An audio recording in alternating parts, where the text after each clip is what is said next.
Okay students, तो आज का हमारा टॉपिक है कंज्यूमर्स इक्विलिब्रियम। हमने कंज्यूमर बिहेवियर देखा और अब हम ये देखेंगे कि टॉपिक क्या है, कंज्यूमर्स इक्विलिब्रियम होता क्या है। Meaning of consumer equilibrium is consumer equilibrium denotes the state of no change in consumption.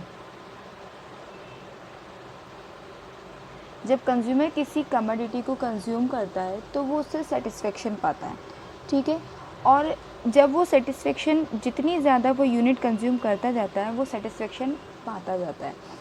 तो ये वो पॉइंट होता है जिस पॉइंट पे जाकर के कंज्यूमर को कंप्लीट सेटिस्फेक्शन होता है, फुल सेटिस्फेक्शन होता है। अगर उसे एक यूनिट पे सेटिस्फेक्शन मिल रहा है, एक यूनिट पे सेटिस्फेक्शन मिल रहा है, 2 पे मिल रहा है, 3 पे मिल रहा है, 4 पे जाकर अगर वो फुली सेटिस्फाइड हो जाता है, जो कि हम law of diminishing marginal utility में पढ़ चुके हैं, तो वो पॉइंट क्या कहलाता है, कंज्यूमर्स इक्विलिब्रियम। वो उस जगह किसी भी तरह का कोई चेंज नहीं चाहता। इसको हम कैसे कंपेयर करते हैं वो हम अब देख लेते हैं। पहले हम इस कंज्यूमर इक्विलिब्रियम के मीनिंग को कंप्लीट करते जाते हैं, ठीक है। तो कंज्यूमर इक्विलिब्रियम का मीनिंग ऐसा कहता है कि वो स्टेट जहाँ पर कंज्यूमर अपने प्रोडक्ट की कंजप्शन से पूरी तरह से सेटिस्फाइड है, या हम इसको ये भी कह सकते हैं a position of rest where the consumer gets maximum benefit, ठीक है। जहाँ कंज्यूमर सबसे ज़्यादा बेनिफिट पाता है, जहाँ वो सबसे ज़्यादा सेटिस्फाइड हो जाता है, वो स्टेट क्या कहलाती है, कंज्यूमर्स इक्विलिब्रियम कहलाती है। इसको हम और भी अगर लैंग्वेज में बोलना चाहें, सिंपल वर्ड्स में बोलना चाहें, तो वो सिचुएशन, वो पॉइंट जहाँ पर जाकर के कंज्यूमर फुल्ली सेटिस्फाइड होता है, एंजॉय करता है, ये चीज़ें आती हैं, ठीक है। अब कंज्यूमर के सेटिस्फेक्शन की बात हो रही है, तो हमें ये देखना पड़ेगा कि किस जगह पे जाके कंज्यूमर सेटिस्फाइड होता है। तो there may be two situations जहाँ पर जाके कंज्यूमर सेटिस्फाइड हो सकता है। जैसे कि एक तो ये सिचुएशन होती है कि कंज्यूमर क्या कर रहा है, अपनी पूरी इनकम एक कमोडिटी पे कंज्यूम कर रहा है। मतलब हम यहाँ पर ये देख रहे हैं कि अगर सिंगल कमोडिटी पे ही वो सारा कंजप्शन कर रहा है तो उसका कंज्यूमर इक्विलिब्रियम क्या होगा, और अगर वो एक से ज़्यादा 2 कमोडिटी पे कंज्यूम करता है तो उसका कंज्यूमर इक्विलिब्रियम क्या होगा। तो अगर इंटायर इनकम कंज्यूमर किसी एक ऑन अ सिंगल कमोडिटी पर कंज्यूम करता है तो सिचुएशन क्या है, और इंटायर इनकम ऑन 2 कमोडिटीज़, ठीक है। तो इस सिचुएशन में कंज्यूमर को किस तरह का सेटिस्फेक्शन होगा, कंज्यूमर कितना ज़्यादा सेटिस्फाइड होगा, किस पॉइंट पे जाकर सेटिस्फाइड होगा, ये हम देखेंगे। तो सबसे पहला हम ले लेते हैं केस 1। यहाँ पे मैं आपको सिर्फ केस 1 समझा रही हूँ। केस 1 है जो कि entire income on single commodity.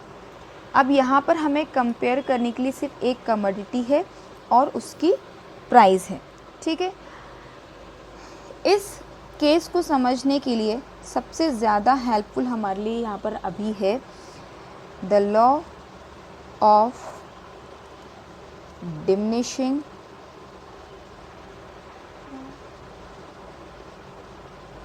Marginal utility.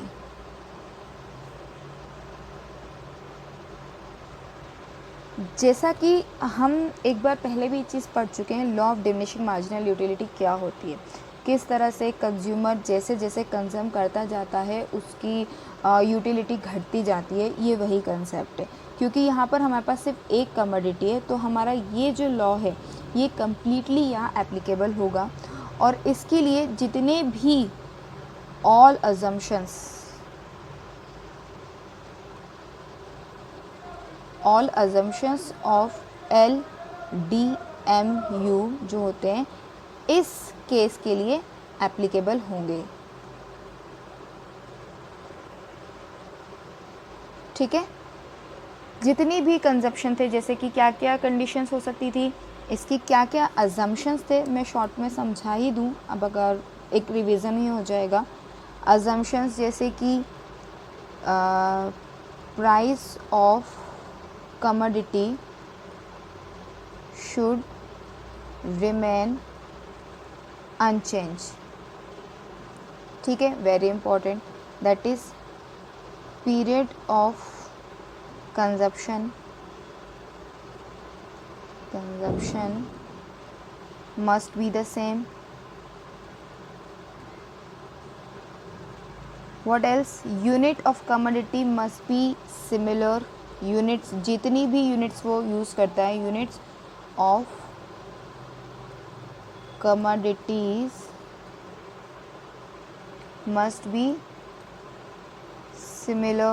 ठीक है, कोई चेंज नहीं होना चाहिए साइज़ में, टेस्ट में, क्वालिटी में। ये टेस्ट एक ऑप्शनल है, साइज़, क्वालिटी, क्वांटिटी ये कॉमन होंगे। अगर टेस्ट तो उसकी बात आ जाएगी अगर हम कुछ फूड या कुछ ईटिंग कंजप्शन कर रहे हैं, बट अदरवाइज सारे चीज़ों के लिए ये बाकी चीज़ें एप्लीकेबल हो जाएंगे। Second thing, the price of commodity should remain same and the price of substitute should remain unchanged या कांस्टेंट, या हाँ कांस्टेंट भी कह सकते हैं, अनचेंज भी कह सकते हैं, दोनों चीज़ें हो सकती हैं। तो ये हैं कुछ assumptions of law of diminishing marginal utility के, जो कम्प्लीटली इस सिचुएशन में, यानी कि consumers equilibrium on single commodity के सिचुएशन में एप्लीकेबल होंगे। ठीक है, तो इसको मैं आगे कंटिन्यू करती हूँ नेक्स्ट वीडियो में, तब तक आप इसको समझें।